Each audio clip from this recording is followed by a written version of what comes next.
All right, guys. Today we're going to do a history and drinking mashup. We're going to talk about mules. The animal? Ew.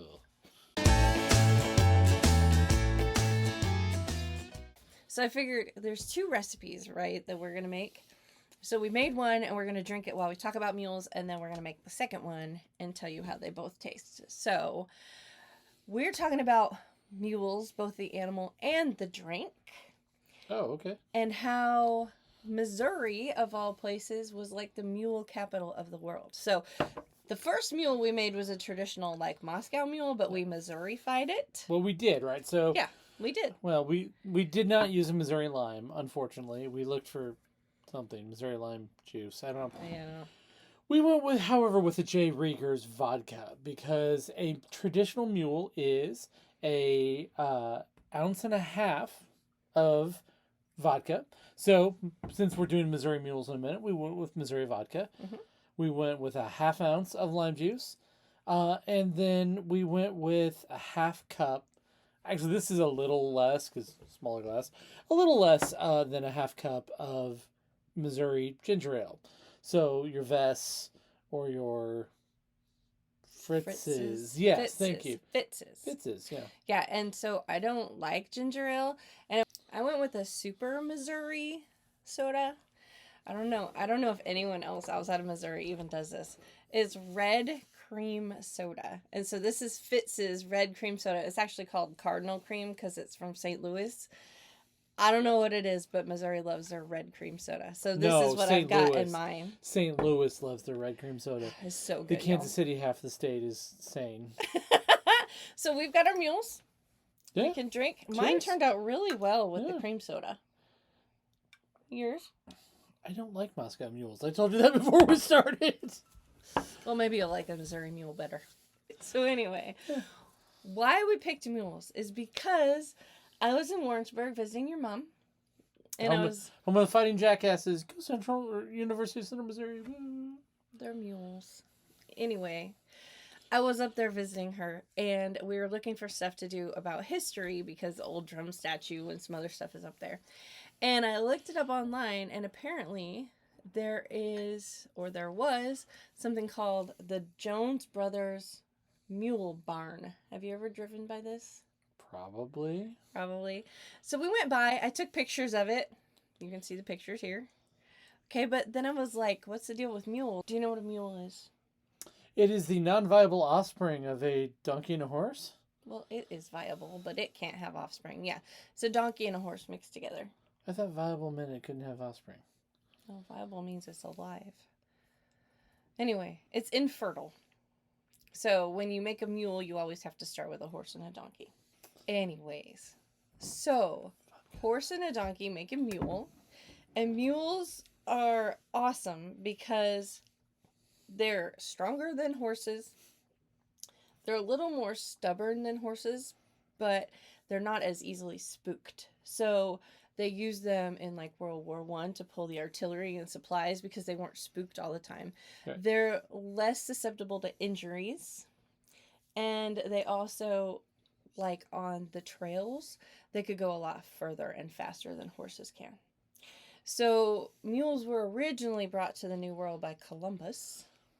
And then George Washington actually raised mules. He actually raised more of an American mule, which is bigger mule. And so they kind of stayed out east. But in the 1820s, there were mules in Mexico, and they kind of traveled backwards up the Santa Fe Trail, right? Like we think of the trails only going one way, but the trails went both ways. And so some of the Mexican mules arrived in Missouri. So basically, via the Santa Fe Trail. So from Mexico, from the south, or from the south? From the south, okay. It's Santa Fe, New Mexico now, but it used to be Santa Fe, Mexico. Okay, got it. So they arrived in Missouri, and the people in Missouri were like, these are awesome. Like, why do we not do this? They started breeding Missouri mules, which were big, strong mules. And like I said, they were super necessary in World War I. It is estimated that between Germany, France, and England, all three of those countries together only had about 10 million mules. America by itself had 25 million. and most of them were in Missouri. Really? Okay. Mhm. That's cool. So Missouri was literally famous worldwide for its mules because all the soldiers loved the mules because they were, reliable. They got their supplies. They did everything they needed to. So it's funny. I lived in Warrensburg. So I lived in Missouri the first 18 years of my life, and I had no idea. Mm-hmm. Yeah. Yeah, so during the war and before the war, the biggest supplier of mules was a company called J.D. Guyton and Harrington. They were out of Lathrop, Missouri. And Maybe they... that's south of St. Louis? No, Lathrop is closer to us. It's on the Okay. side. But at their peak, they had mule barns in Lathrop and in Kansas City and in St. Louis. And one of their facilities could hold over 3,000 mules at a time. Which is weird because they're infertile. So there's a whole industry around Yeah, you have to breed them. terminal, and I mean, like a terminal line. That's kind of weird. Yeah, it's kind of weird. But so they had gigantic barns. And even the Jones Brothers barn, which was in Warrensburg, Mm-hmm. it was a decent size. During not wartime, they said they sold about 100 mules a month. They got popular because he was actually, one of the Jones brothers was breeding bigger mules, and he took them to the 1904 World's Fair in St. Louis, and they won a bunch of ribbons because they were kind of new and different because they were a little bit bigger and a little bit different. And to celebrate that, is that why they drink red cream No. soda? Okay. No, the mules have nothing to do with liquor. Anyway, so, but during the war It's a between strange topic for a whiskey channel. Anyway, keep going.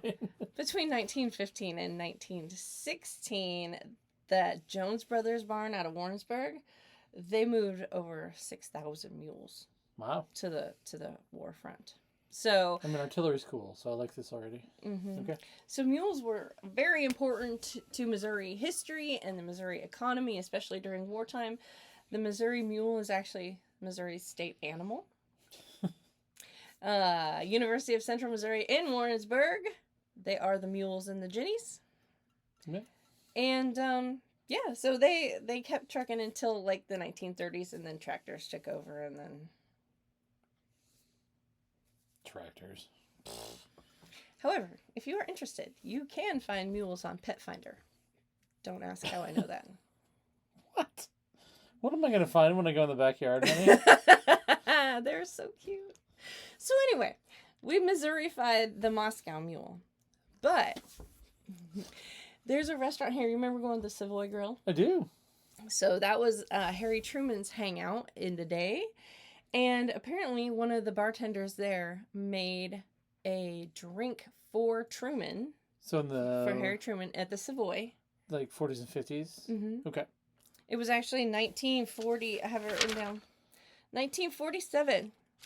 The bartender's name was Joe Gilmore at the Savoy Grill. He made a new drink called the Missouri Mule. Okay. And he made it for Truman because Truman loved Missouri mules. His dad was actually a mule breeder. And this looks like a mule glass. It does. So yeah, that's pretty exciting. And did you know that in his inauguration parade, he thought Missouri mules were so important, he had the mules pulling floats in his inauguration That's parade kinda cool. in Washington, D.C. So how do we make one of these? Okay, so Missouri Mule is a little different than a Moscow Mule. Okay. Okay, so what it is it's 1 ounce bourbon, 1 ounce Applejack. Okay. Which we've decided to go with. Yeah, we kind of mixed our infused bourbon and our yeah. Applejack because... But- so I guess 2 ounces of that. I was going to go with 1.5 ounces because of the bourbon. I mean, though this tastes a lot like apple brandy, I thought we'd cut down on it just a little bit. What do you think? Okay. That's fine. And then it's 1/2 ounce of Campari and 1/2 ounce of Cointreau. So, shall we? Taste the Missouri Mule. Why do I have to go first? All right.